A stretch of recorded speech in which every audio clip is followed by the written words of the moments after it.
Existe la noción errónea de que la India y todo lo que culturalmente significa ha sido un enigma para Occidente hasta tiempos relativamente recientes. Sin embargo, el atractivo estético y la espiritualidad del hinduismo han sido por diversas razones referente para todas las expresiones artísticas, desde las más remotas formas de escritura hasta en tiempos muy recientes el teatro y el cine. Su interpretación de la existencia, que nos remite a conceptos tales como la reencarnación, el nirvana o el maya, aparecen en nuestra literatura de manera implícita y explícita en los libros más insospechados. Hoy contamos con la presencia de Enrique Gallud Jardiel, doctor en Filología Hispánica, profesor de Lengua y Literatura de la Universidad Francisco de Vitoria y autor, entre otros, de los siguientes libros: Las hierbas de la sabiduría, el hinduismo, Antología de la literatura clásica india, Diccionario de hinduismo y la India en la literatura española. Precisamente sobre uno de los grandes apartados de tu libro, la India en la literatura española en concreto, filosofía india en algunos autores españoles, va a tratar el programa de hoy, primero de los dos programas que vamos a dedicar a las relaciones entre las civilizaciones india e hispánica. Hay 4 temas filosóficos en tu libro que, si te parece bien, podemos ir desmenuzando.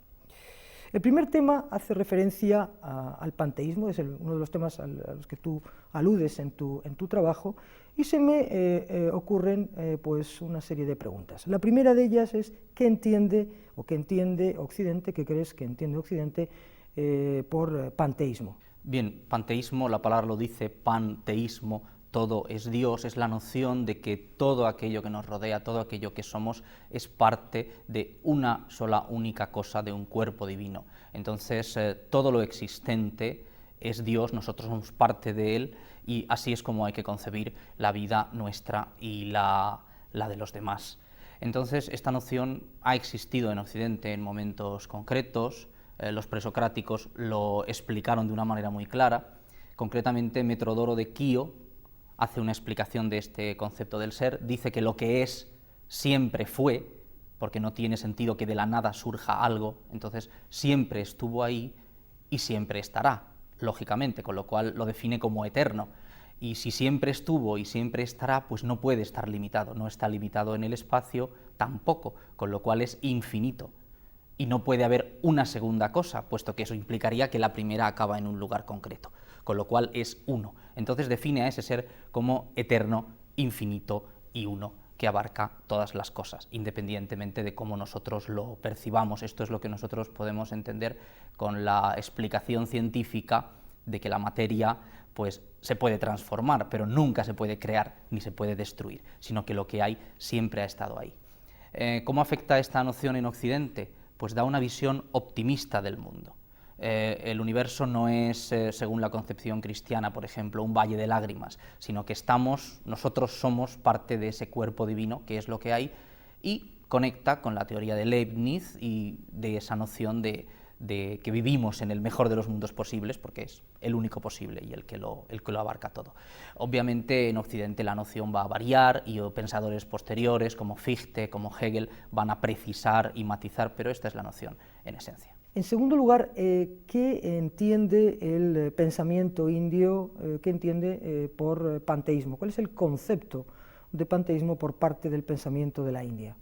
Cuando se hace un estudio comparativo se ve que estas nociones, aunque llegan a Grecia y a través de Grecia a otros lugares de Europa, pero surgen en Oriente. De hecho, al panteísmo en Occidente se llega, mientras que en Oriente es algo que está ahí implícito. El oriental no entiende otra manera distinta de concebir el mundo, no es dualista, nunca va a establecer la noción Dios, creación, sino que va a ser todo una misma cosa, no un emanantismo, no un Dios estar en las cosas, sino un Dios ser esas cosas, ser todas las cosas. Los términos que se emplean pues son diversos, el concepto de Brahman, que podría traducirse por lo absoluto, o el concepto de Param Atman, el alma universal, pero esta noción de monismo, panteísmo, existe en Oriente, concretamente en la India, y de ahí es donde ha llegado a otros lugares. Un tema que también tratas en tu libro es la influencia del panteísmo indio en las obras de conocidos autores como Avicena, Averroes, Miguel Servet, San Juan de la Cruz, Machado, Valle Inclán o incluso Becker. Existe de una manera quizá no continuada, pero sí de una manera clara y de una manera explícita, simplemente que nociones que chocaban con la ortodoxia del momento no podían ser expresadas de una manera muy clara y a veces no fueron plenamente comprendidas. Existen entre los pitagóricos españoles, como Moderato de Gades, existen en la Edad Media estas nociones de que Dios lo es todo, pues existen en pensadores como Ibn Hasan de Córdoba, como en Avicena, como en Averroes, y existen incluso en la época de nuestra mística. En el siglo XVI, existen en Fray Luis de León, existen en San Juan de la Cruz, y sobre todo ya en el siglo XIX, con la llegada al ámbito filosófico español del krausismo, introducido por Julián Sáez del Río, que habla de este concepto de Dios como la única realidad que abarca todo y fuera de lo cual no puede haber nada por lógica. Entonces, otros pensadores posteriores, como puede ser, por ejemplo, Pi y Margall, lo vuelven a sacar a colación, lo tratan, y en el siglo XX, pues dos de nuestros más destacados pensadores, filósofos, lo mencionan y digamos que de alguna manera creen en ello y en sus libros documentadamente lo explican. Uno de ellos es Unamuno, que habla de un panpsiquismo, de que todo lo que hay es una conciencia universal, una mente universal también fuera de la cual nada existe.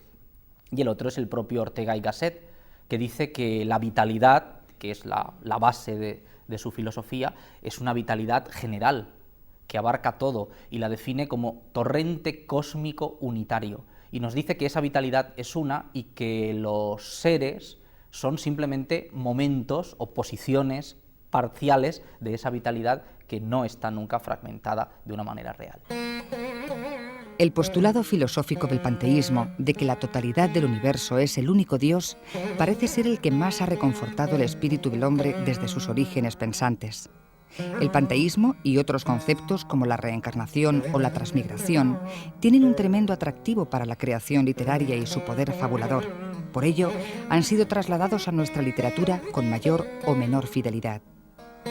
Otro de los grandes temas del pensamiento filosófico de la India, que duda cabe, es la metempsicosis, la teoría o la doctrina de la reencarnación, también conocida como transmigración.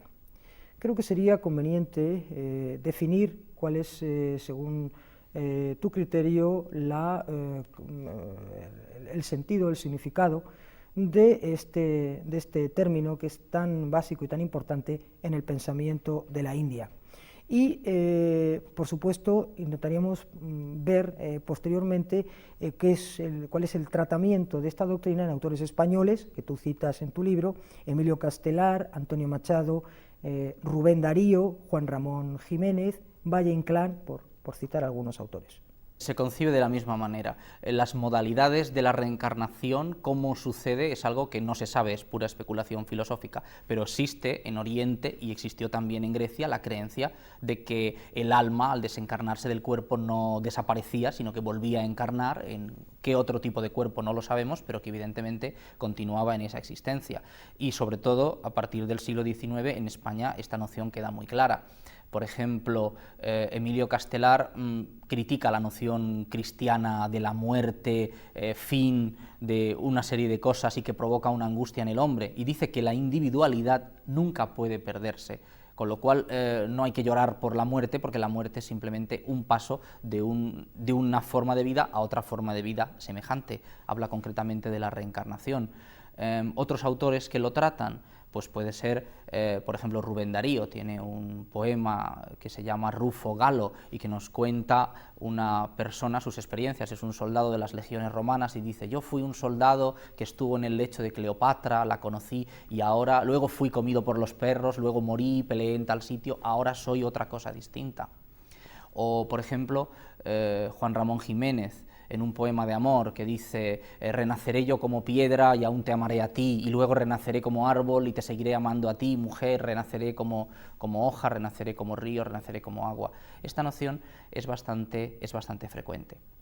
Luego hay una pieza teatral olvidada, es una pieza menor pero muy interesante, de Jacinto Benavente, Premio Nobel de Literatura, se llama A las puertas del cielo, y nos describe el alma que llega al cielo. Es un planteamiento estéticamente cristiano, habla con San Pedro, y San Pedro le dice que tú has tenido muchas vidas y según cómo lo hayas hecho en una vida vas a tener luego una vida mejor o una vida peor como ser humano. Es un poco el parangón que se hace con el teatro del mundo, y eso es una noción que muchas veces pasa desapercibida para la crítica o para el público de su momento, pero que tienen estas claras connotaciones. Antonio Machado tiene también versos muy específicos. La persona que llega, el alma del muerto que llega a la laguna Estigia y se encuentra con la barca de Caronte, y entonces Caronte va a subir a la barca y Caronte le pregunta, ¿solo ida? ¿Quieres un pasaje de ida? Y él pregunta, ¿cómo? ¿Es que hay vuelta? Y Caronte le dice, por supuesto que hay vuelta. Ah, bueno, pues ida y vuelta, por supuesto. Quiero ir y quiero volver otra vez a este mundo. O cuando dice que es un gran placer el acabar esta vida de dolor. Acabar esta vida, el llegar, gran placer, pero ¿y el horror de tener que volver?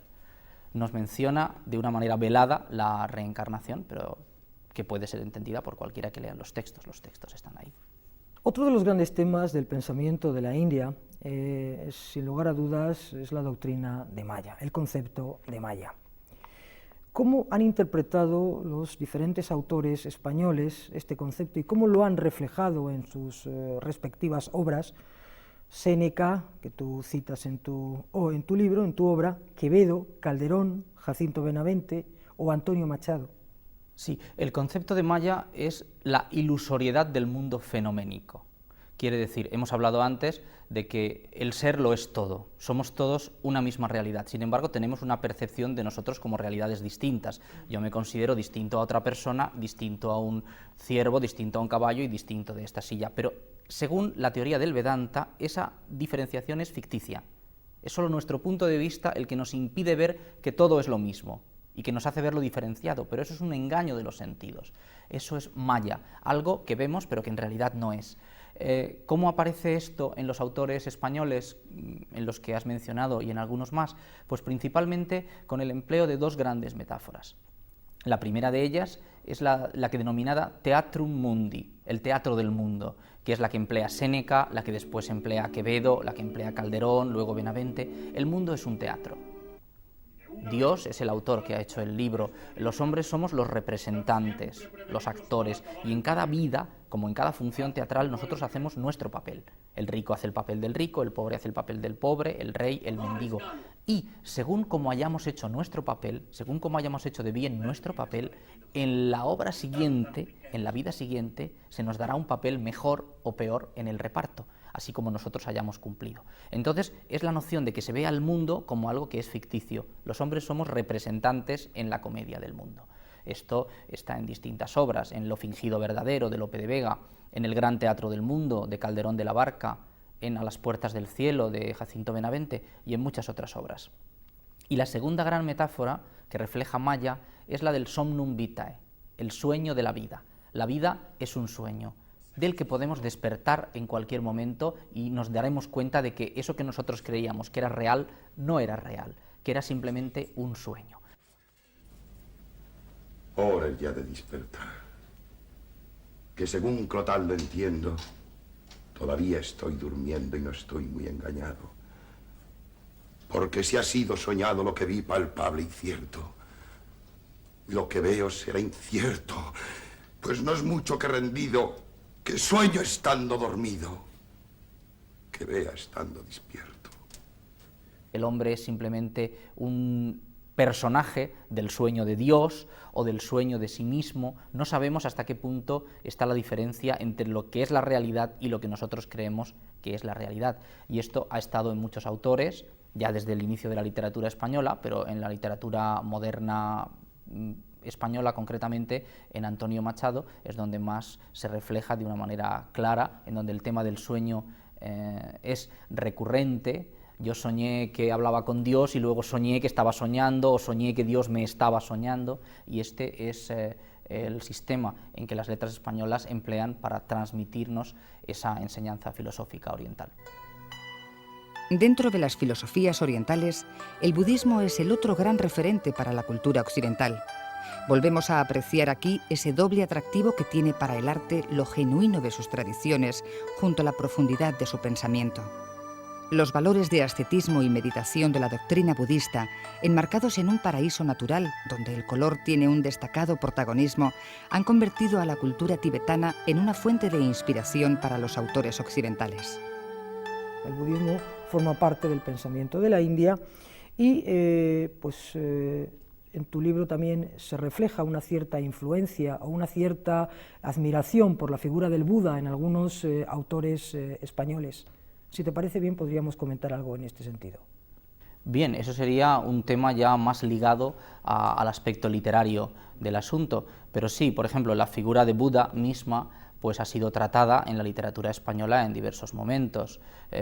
Existe la historia de Buda contada por San Juan Damasceno, que luego pasa a la literatura española en el tema de Barlam y Josafat. Se cristianiza la figura de Buda, y Buda con sus enseñanzas y con todas sus historias de cómo renuncia al mundo al ver el dolor y la muerte y cómo empieza a dar una doctrina, están reflejadas en estas personas. Hay una comedia importante de Lope de Vega que se llama Barlam y Josafat, hay muchas otras de autores menores de su momento, y luego la personalidad del Buda aparece en diversos autores. Incluso, por ejemplo, Blasco Ibáñez tiene una novela corta muy interesante, El despertar del Buda se llama, en donde analiza todo este proceso en el que Siddhartha Gautama va desligándose del mundo, de sus ataduras, del poder, que él es un príncipe, de la riqueza, de una concepción agradable del mundo, y va entrando en el sufrimiento, en el decaimiento, en la muerte, reflexiona sobre estos temas, saca una enseñanza y empieza a darla a los demás.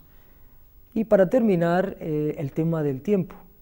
¿Cómo ha influido, cómo influye el tema del tiempo en la obra, en los trabajos, en los pensadores indios, y cómo estas ideas, estos conceptos del pensamiento indio han sido reflejados por la literatura española, por algunos autores de nuestra literatura? El tema del tiempo también tiene su reflejo en España. El tiempo para la concepción india es un concepto totalmente relativo, como luego Einstein nos ha enseñado. Entonces, por ejemplo, concretamente en el texto indio denominado Yoga Vasista, se habla de esa relatividad del tiempo y se nos cuenta la historia del Señor que está delante de Dios, de una encarnación de Dios, Krishna, de encarnación de Vishnu, que le dice, tráeme un vaso de agua. Entonces el Señor va por el vaso de agua, no puede traerlo, hay una riada, el río se lo lleva, llega a otro reino, allí se casa, tiene hijos, pasa 40 años y de pronto un día vuelve a oír la voz y se encuentra con que estaba allí en el mismo sitio y que ha tenido una vida fingida o una vida ilusoria en su mente y que el tiempo es relativo. Esta noción, que se ilustra así en la filosofía india, lo encontramos, por ejemplo, en un autor muy curioso, Gustavo Adolfo Bécquer. Tiene una leyenda que se llama Creed en Dios y que nos cuenta esto mismo. El señor feudal malvado que trata muy mal a sus siervos, que va a la cacería y que es como arrebatado en su caballo por un torbellino de viento, y cuando luego consigue regresar a su castillo, llama a la puerta y le abre un monje y le dice, ¿usted qué quiere? ¿Cómo que qué quiero? Yo soy el dueño de este castillo. Y dice, no, perdone, este castillo pertenece a nuestra orden desde hace 300 años. Sí, pertenecía a un señor, uno muy malo, un señor feudal que un día se fue con su caballo, nunca se supo nada más de él, y luego, pues como no regresó, nos dieron a nosotros este local y aquí hemos estado 300 años. ¿Y usted qué quería? Y entonces ya este hombre dice, pues mire, yo quiero entrar en religión, acéptenme como uno más de su comunidad, para darnos esta idea de que el tiempo es totalmente relativo y que nuestros conceptos de pasado, presente, futuro o de ni siquiera un tiempo lineal, pues que son totalmente insuficientes para explicar la realidad. Quisiera terminar la sesión de hoy, el programa de hoy, con un fragmento de un verso de Antonio Machado, que dice así: Era un niño que soñaba un caballo de cartón, abrió los ojos el niño y el caballito no vio. Con un caballito blanco el niño volvió a soñar y por la crin lo cogía, ahora no te escaparás. Apenas lo hubo cogido, el niño se despertó, tenía el puño cerrado y el caballito voló. Quedóse el niño muy serio, pensando que no es verdad, un caballito soñado y ya no volvió a soñar. Y el mozo tuvo un amor y a su amada le decía, ¿tú eres de verdad o no? Cuando el mozo se hizo viejo, pensaba, todo es soñar, el caballito soñado y el caballo de verdad, y cuando vino la muerte, el viejo a su corazón preguntaba, ¿tú eres sueño? ¿Quién sabe si despertó? Gracias por tu presencia en este programa y espero que tengamos ocasión de volver a colaborar en otros programas. Muchas gracias. Todavía se desconocen importantes facetas de la civilización y pensamiento de la India que la literatura, centrada algunas veces en lo más atractivo o curioso, no ha tratado con suficiente profundidad. Sin embargo, hemos podido conocer una importante nómina de escritores que han incorporado de una manera más o menos extensa alguna de sus nociones esenciales.